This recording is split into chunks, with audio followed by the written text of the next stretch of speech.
Warning: this video may potentially trigger seizures for people with photosensitive epilepsy. Viewer discretion is advised.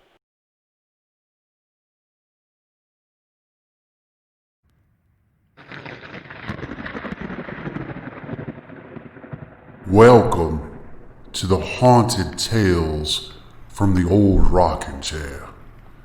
And now your host, Christina Spencer.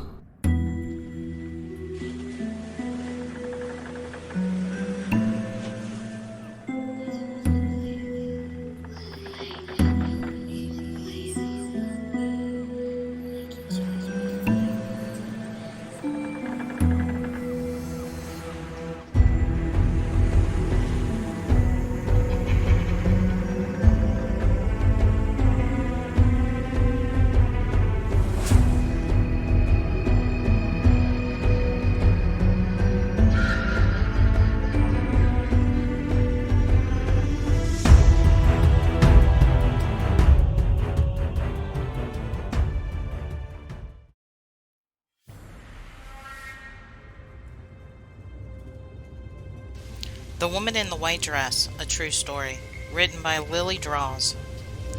This happened just yesterday, so it's fresh in my mind. I'm not sure what to think of it because it was just so bizarre and unbelievable. I might have just been sleep deprived. So last night at maybe 11 o'clock, I was walking around my block. My town is relatively safe, so I didn't feel in danger. Plus, it was a pretty night out. I had been walking for around 5 minutes when a pale woman with blonde hair and in a white dress caught my eye from across the street. She was about my height and looked to be around my age too. I didn't actually pay attention to her after I first noticed her. While I circled the block again, she was on the same street a couple feet in front of me. She was standing on the curb, staring at the cars passing by. It was a main road, so even that late people were still driving on it. I said hello to her and she turned her gaze to me. I couldn't see her face super well, but from what I think I saw, she had no pupils or color to her eyes. She just stared at me. After a while, I asked if she was okay. She didn't respond again and simply pointed at the road. I was really confused and didn't understand. Right as a red car started coming down the road, she stepped into the road. The car slammed into her and it was a bloody mess. The driver immediately stopped and jumped out. It was a man in his mid-20s. We both freaked out. He called the police, and I went around the car to see the state of the girl. Once I circled around the car, she was gone. Not gone as in dead. Gone as she wasn't there. The blood on the road was gone too, but not gone from his car.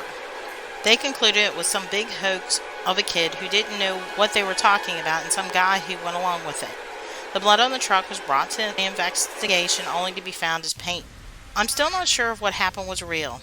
It felt so real, but I don't believe in the paranormal. I don't know what it was. If it was a dream or if it was real, I remember it like it was real. I feel like I can't leave the house now. I don't understand anything now and I kind of feel like I'm going crazy. Has anyone else experienced something like this?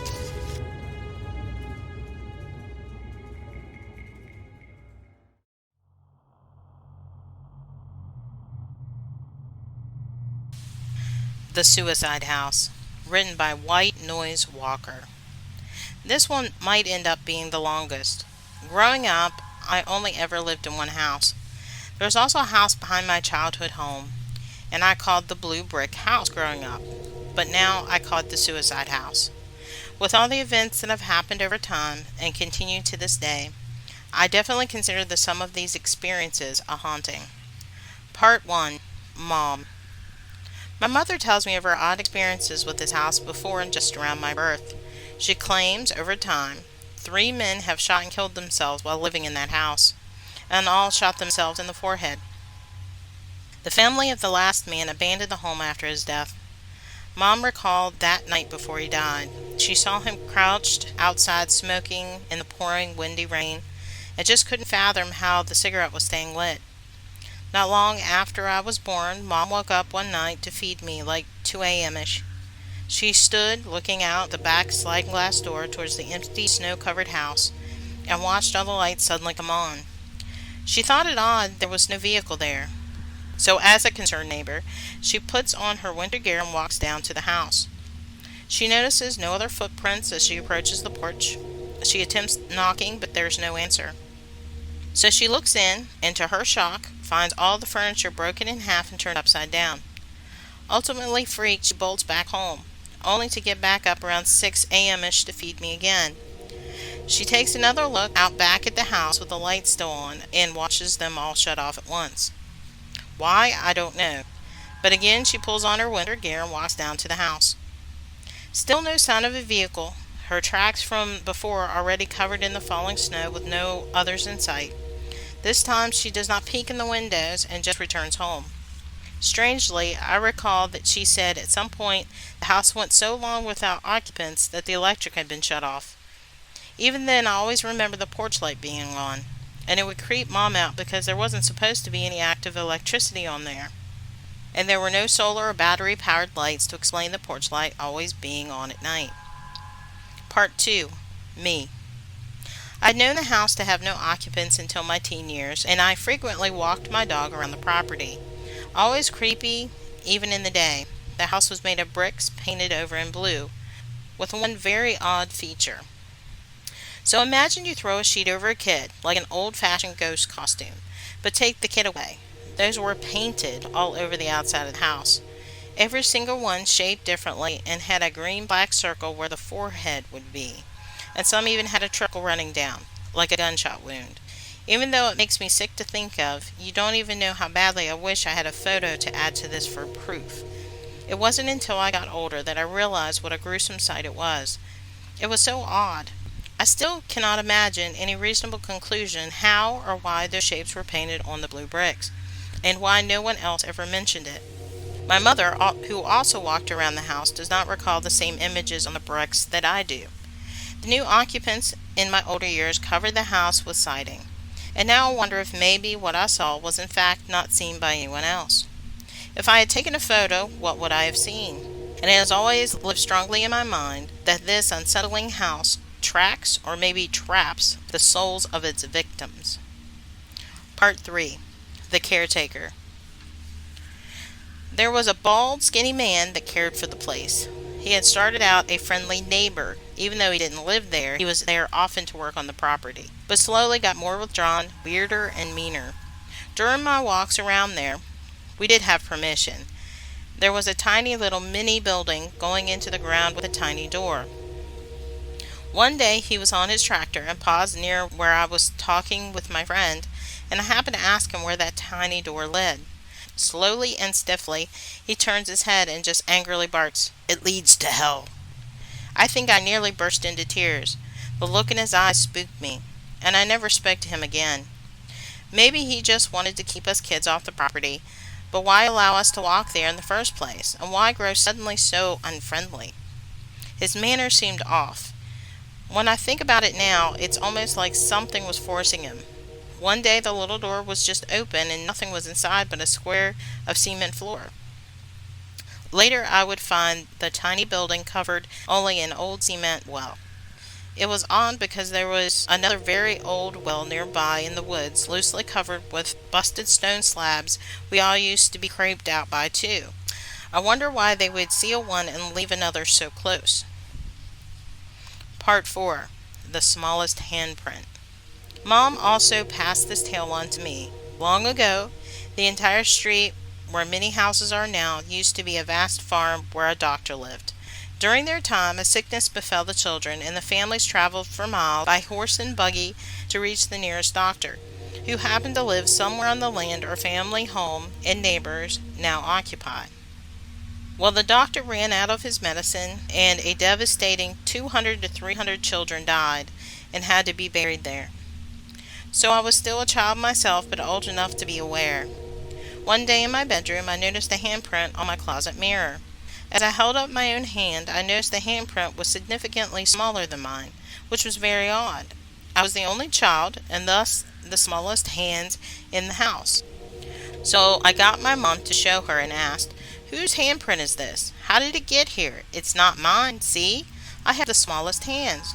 "Just wipe it off," my mom replies, and walks away, never to mention it again. From then on, I would just keep wiping off that mirror a lot.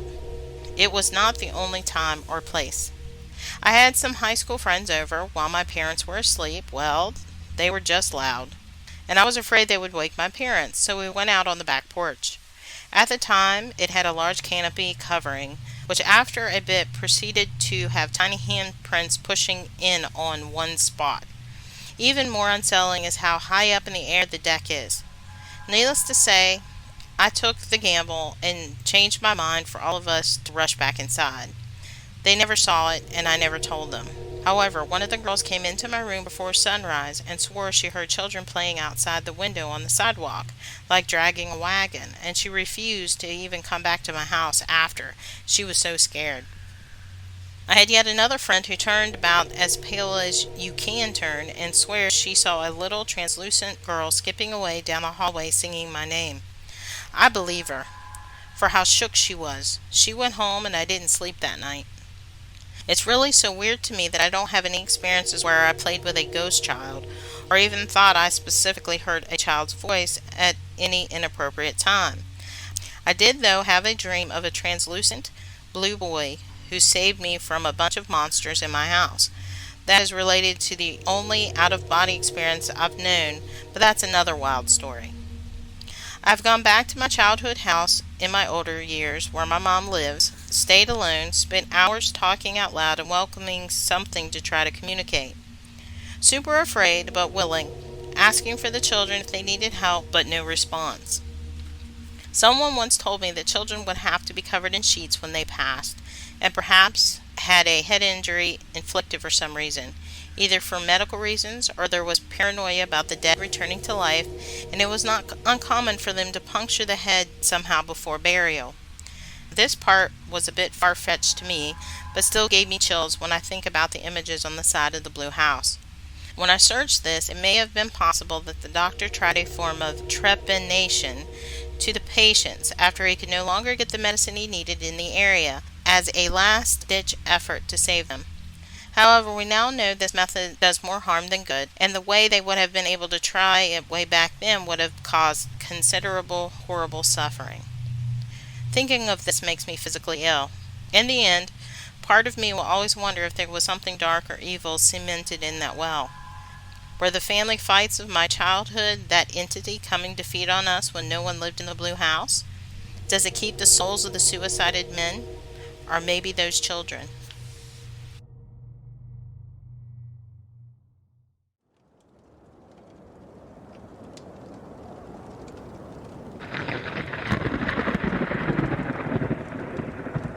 I hope you all enjoyed all of our haunted tales this evening. And as always, sweet dreams.